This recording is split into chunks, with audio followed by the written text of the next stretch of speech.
ghost of the forgotten well. There are things buried in silence, secrets that time does not erase but rather preserves, like rot sealed in a jar. The villagers of Olorankit had long learned this truth.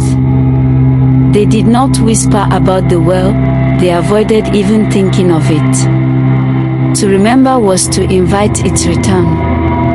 But Lagos-born Ifedayo Oak, 34, did not believe in village superstitions. Not really. When his grandmother died, he had returned to the ancestral land only out of duty to claim her house, manage the funeral, and leave. He wore sneakers on red soil, carried a laptop to meetings with chiefs, and couldn't speak more than 2 lines of Yoruba without switching to English. He was, by all standards, an outsider now. The house sat on the edge of the village, its compound bordered by thick bush and a narrow path that led, according to the villagers, nowhere. But Ifedayo noticed the peculiar stone mound by the overgrown trail. A circle of weathered rock, barely waist-high, patched with moss. A ring sealed with mud and time. A well, perhaps. He asked Mama Kaik, the old woman who helped cook and clean. Her eyes went dark, her hands paused mid-motion with the pestle. "Don't go there," she said, barely a whisper. "The earth there has memory. And it is angry." Ifedayo chuckled. "It's just a well, Mama Kaik." She didn't laugh. Wells quench thirst. That one drinks souls. Chapter 1, Echoes in the Dust. Ifedayo Oak had not intended to stay in Olorankit longer than 3 days. The funeral was straightforward, his grandmother's last wishes even more so, no elaborate ceremony, no chanting, no slaughtered goats. Just a quiet burial beneath the mango tree, beside his grandfather. "Let me go like a whisper," she had written in the letter. Not like thunder. But the moment he stepped off the rusted bus and felt the dry heat press into his city soft skin, something felt wrong. Not hostile. Just unsettled. Like the village was holding its breath. People looked at him with that kind of cautious recognition given to those who belong and yet no longer do. The elders nodded stiffly. Children peered from behind tree trunks. The women smiled politely but never asked questions. And then there was the house. It stood as he remembered it, clay walls and rusting tin roof, a wooden veranda with one leg shorter than the rest, creaking like it held secrets. But it felt colder than it should have, even in the heart of the afternoon.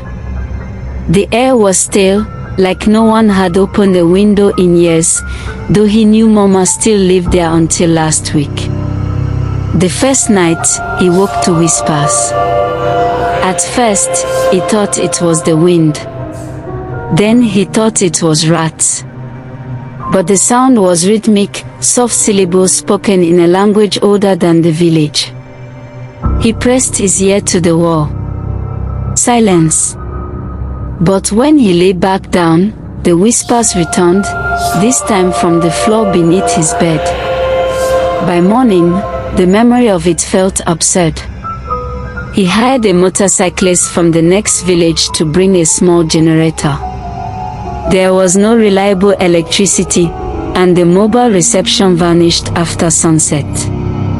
It was as if the village refused modernity, refused connection. Only the well-worn roads remained as threads to the world beyond. That day, while clearing the yard, he noticed the path again, the narrow, witch-hook trail behind the house that led into the bush. The more he stared at it, the more it felt intentional. As if it wanted to be noticed.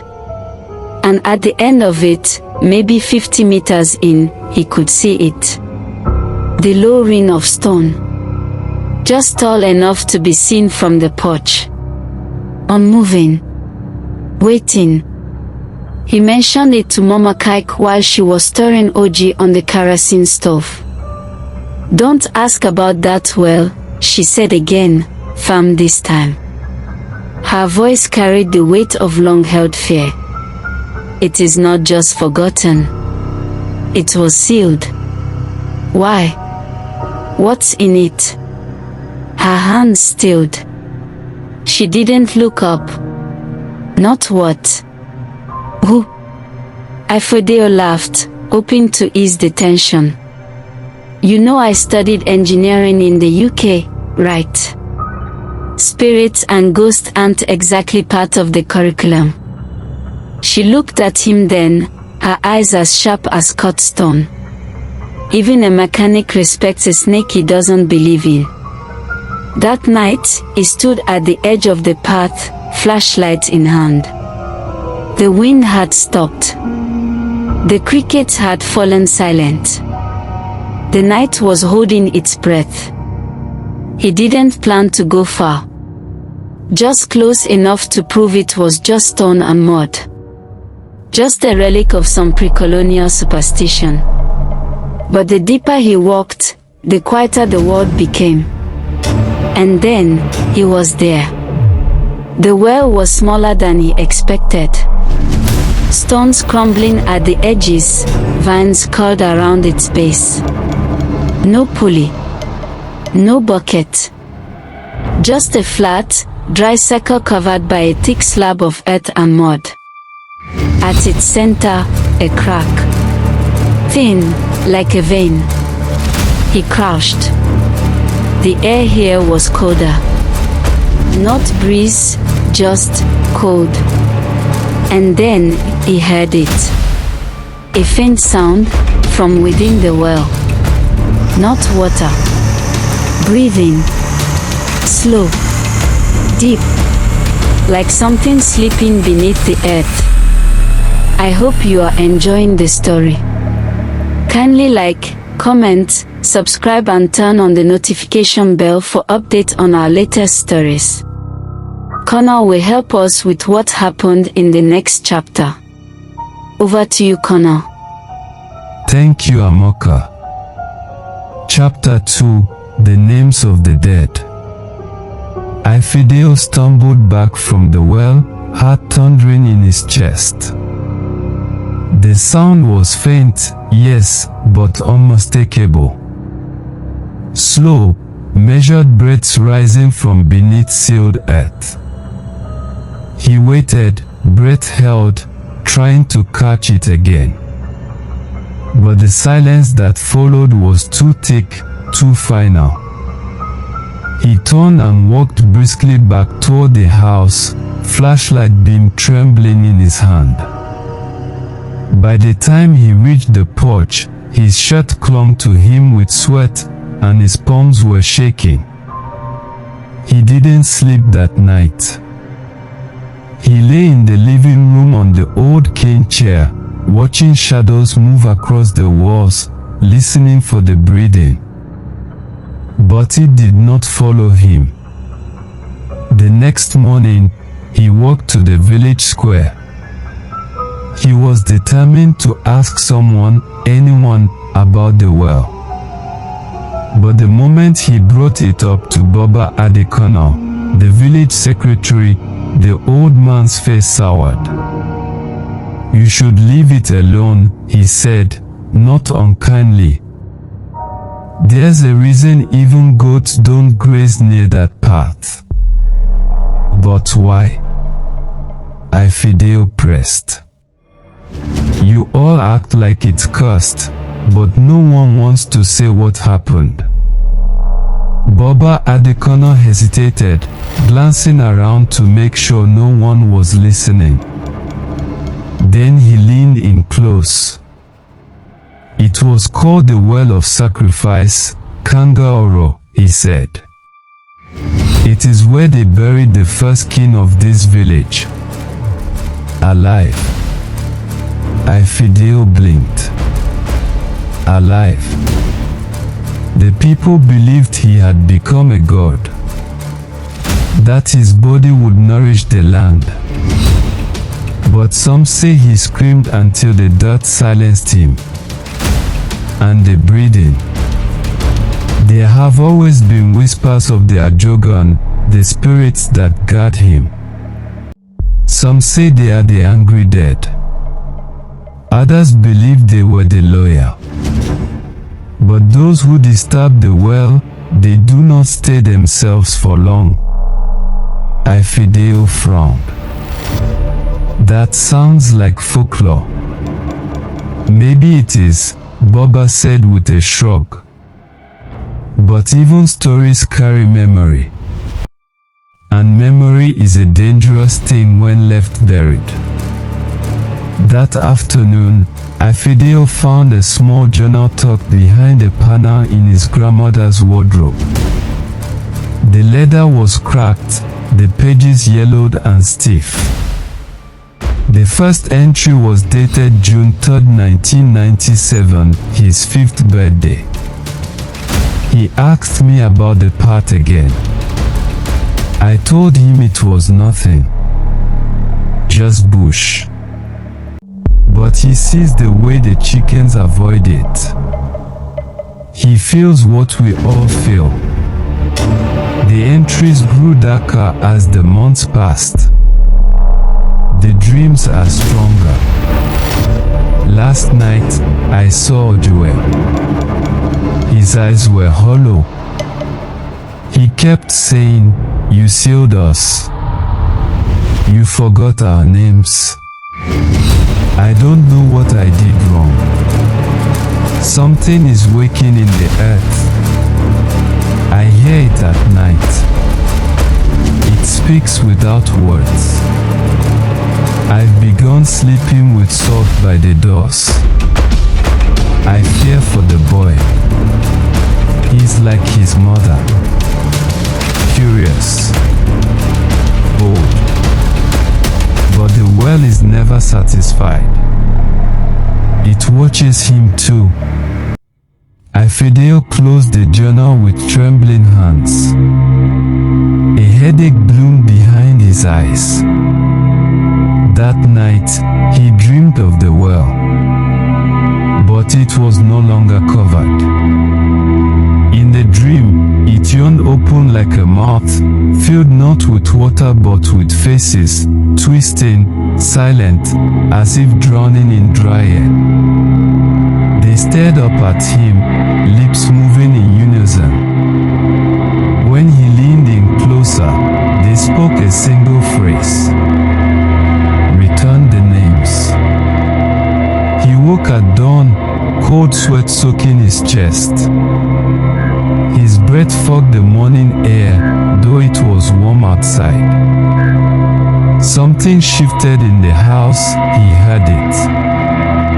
A rustling sound, like footsteps on sand. He rose, stepped carefully through the hallway toward the back door, and stopped. The back door was open. And outside, in the red earth, were footprints, bare and wet, leading away from the house. Toward the path. Toward the well. He hadn't walked there that night. But someone or something had. Chapter 3: Salt and Shadows. By midday, Ifedayo had bought every bag of salt he could find in the village. He poured thick lines across doorways and windowsills, as if the coarse crystals could ward off whatever had left those footprints. Mama Kike watched in silence from the kitchen doorway, nodding once, approving, or perhaps simply resigned. "The salt won't stop them," she said after a while. "But it reminds them you still believe. That's something." Ifedayo looked up. "What are they, Mama?" "Spirits. Ghosts." She hesitated, then whispered, "Memory." He blinked. Memory. This land remembers everything done upon it. Every sacrifice. Every betrayal. Every soul taken too soon. And memory, when left alone too long, becomes hunger. Her voice trembled now, like she feared the walls were listening. Your grandfather was the last to open the well. He tried to make peace. Thought pouring palm oil into the mouth would soften the anger. Instead, he died in his sleep, eyes wide open, whispering names we never recognized. Ifedayo felt a chill pass through him. What names? No one could understand them, she said. But I heard one clearly. Yemitan. Over and over. He'd never heard it before. It didn't sound like a Yoruba surname or any name he knew. That night, Ifedayo waited until long past midnight before approaching the well again. He brought a journal, a flashlight, and a bottle of water he'd blessed himself, just in case. This time, the forest seemed quieter. The air was thick, like walking through breath. The flashlight's beam caught the insects but not the shadows, those moved freely, beyond the edges of reason. When he reached the well, he stood for a long time, staring at it. Then, slowly, he knelt. He placed the journal gently on the cracked slab and opened it to the page with his grandmother's notes. I don't know what names you want, he said softly, unsure if he was speaking to the well or to himself. But this is all I have. The wind picked up. The crack in the center of the slab seemed to widen, just slightly, like dry lips parting. He poured the blessed water into it. Nothing happened. No screams. No wind. No fire. Then he heard the whisper, right behind his ear. Yemitan is not a name. It's a sentence. He spun, flashlight beam slicing through empty air. But the voice remained. You sentenced us. You cast us into silence. The debt remains. And then, from the crack, something crawled out. It wasn't flesh. It wasn't bone. It was darkness, a liquid shadow, shaped like a man but too tall, too thin, its fingers dragging behind it as if reluctant to rise. Its face was a blur, its mouth a gash. It didn't speak. It bled sound. Return the debt. Ifedayo screamed and stumbled back, tripping over the underbrush. The thing didn't follow. It only stared with featureless eyes, then melted back into the crack like smoke. He didn't remember how he got home. By morning, his hair had grayed at the temples. He avoided the mirror. But when he passed by one later that day, he caught a glimpse of something behind his reflection, just for a second. A man. Tall. Thin. Smiling. Watching. Chapter 4: The Return of Names. The next few days blurred together in a haze of unease. Ifedayo couldn't bring himself to return to the well. Each time he thought about it, a crawling sensation would spread through his chest, like the air had turned to liquid and his lungs struggled to breathe. He spent the days in the house, reading the journal over and over, searching for something that might help him understand the nature of the debt. But there were no answers. Just the cryptic entries about Aje-Oja and Yemitan. Names. Sentences. That night, the dream came again. This time, it wasn't the well that called to him. It was the man, the shadow man. Its face was still a smear, but now, in the dream, its voice was clearer. We were never forgotten. You were. And now you must answer for it. The man's mouth moved with a guttural sound, like breaking bones. The words came through, fractured but undeniable. Yemiten, return the name to the earth. When Ifedayo woke, the weight in his chest was unbearable. Sweat soaked his sheets, his heart racing as if the shadow man was still inside his head. He couldn't ignore it anymore. The village had known something, and they had kept it from him. That morning, he went to the elders. He found Baba Adekono sitting under the shade of an old baobab tree, fanning himself with a woven mat. His eyes twinkled with knowing, even before Ifedayo spoke. You've been to the well, the elder said without greeting. Ifedayo froze. How did you? I told you to leave it alone, Baba Adekono said softly. But there's no escaping it now. The world doesn't just take souls. It takes time. Your grandmother knew that. But why didn't she tell me? Ifedayo's voice cracked, frustration seeping through the walls he'd built. Because it wasn't her place, Baba answered, his tone uncharacteristically somber. The debt is not hers to pay. It is yours, Ifedayo. He leaned forward, the years on his face growing heavy. The names, they were never meant to be sealed. You think Yemiten is just a name, don't you? If it's not a name, then what is it? Ifedayo's breath came shallow. What debt do you speak of? Baba Adekono sighed, looking out over the dusty land. Yemiten was the first daughter of the king. She was offered as a sacrifice to the gods for protection, but she was not the king's will. She was the will of the land, the memory of the land. A wrong was done in her name. Her spirit, and others like her, was bound to the well. Then what happened to her? Ifedayo asked, his voice barely a whisper. The elder's eyes clouded. She was not the only one.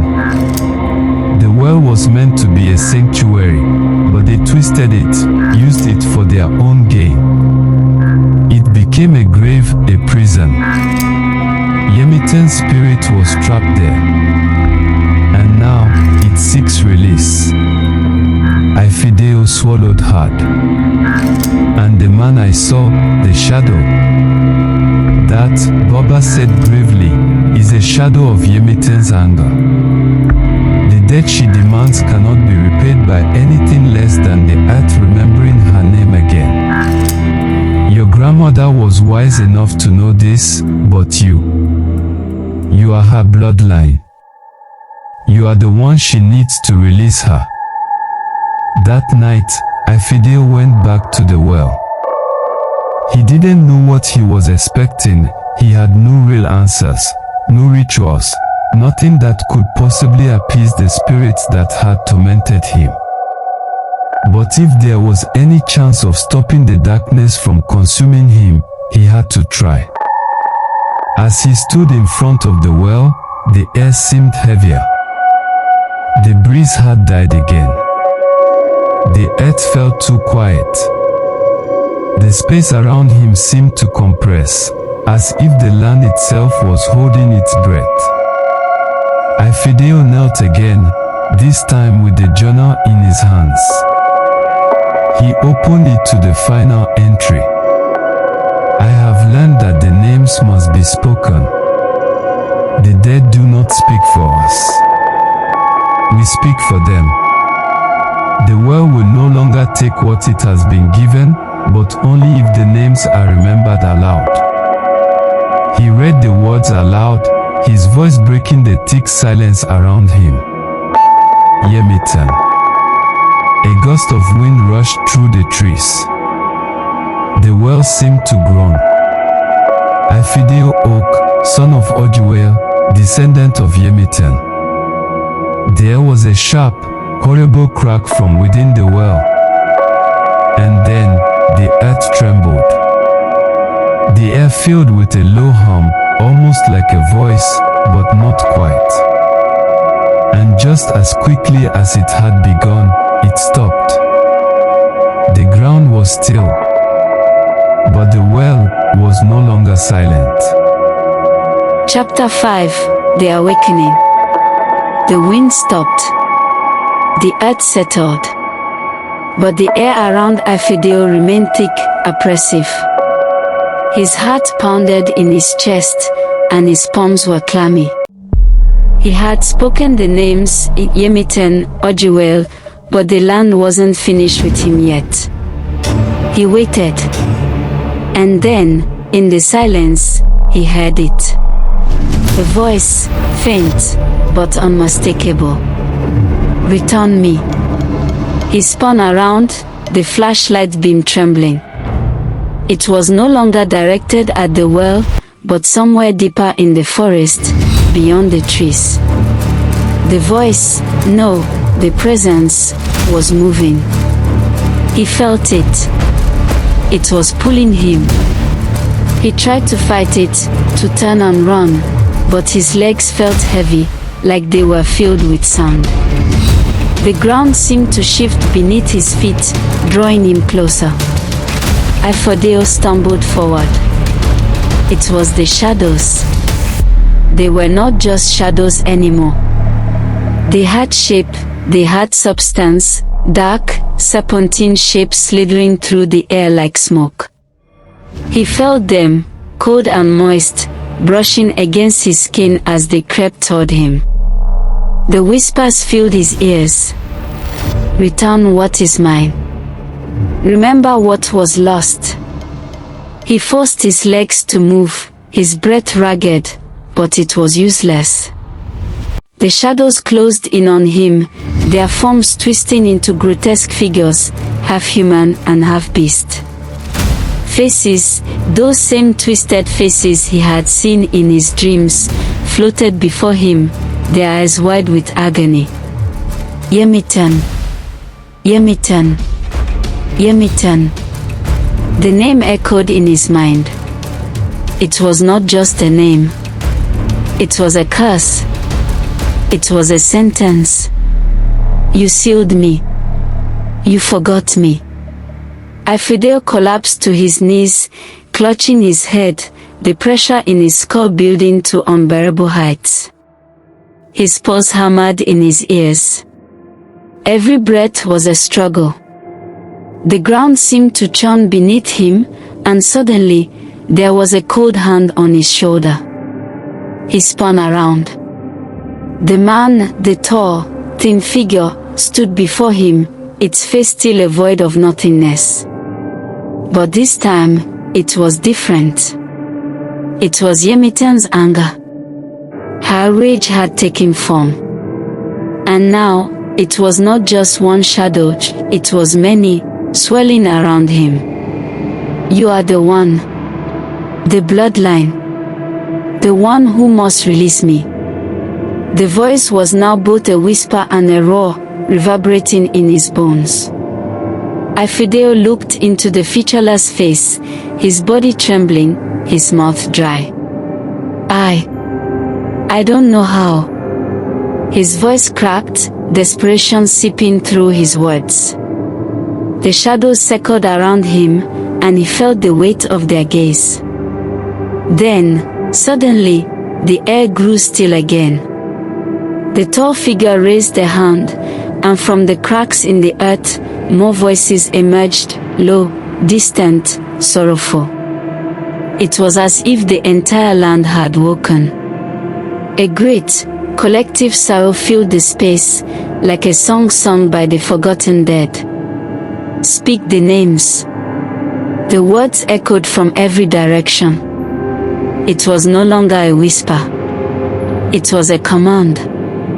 His bloodline was called. The land demanded release. With every ounce of strength he had left, Ifedayo spoke.